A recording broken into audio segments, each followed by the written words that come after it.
So thank you so much for showing your support. So I wanted to ask you first, what do you learn about the CCP and their persecution to the Chinese dissidents?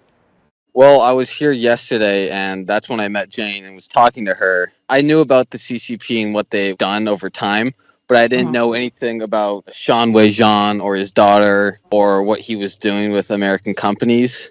But then I was talking with Jane, and I was looking at all the signs, and she informed me that he has like a stake in all of these companies, and he's taking pension money and he's stealing like billions of dollars from hardworking Americans and taking it back to the CCP. That's and he's right. helping fund them. How does these information make you feel? Well, it's something that's terrifying to learn because it's money that belongs to the people who have earned it.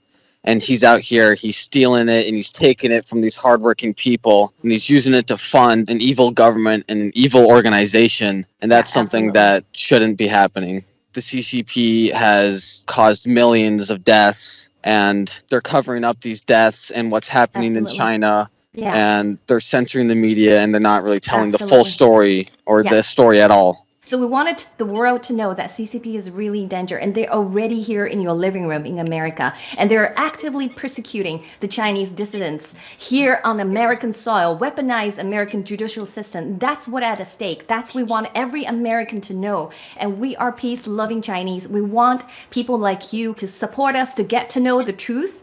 That's why we're here. I just wanted to ask you, do you know why the U.S. government started banning TikTok? And this is not just Maryland. Maryland is a fourth state. You know, South Dakota, Nebraska, and the other one state, they're already banning TikTok. Do you know why?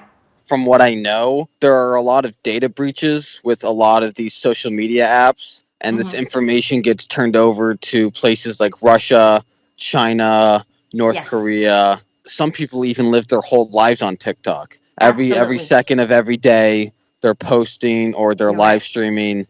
So all that information is getting downloaded and getting sent back to China. Cracking down on that would prevent more American data from getting into CCP hands and Russian hands and other enemies.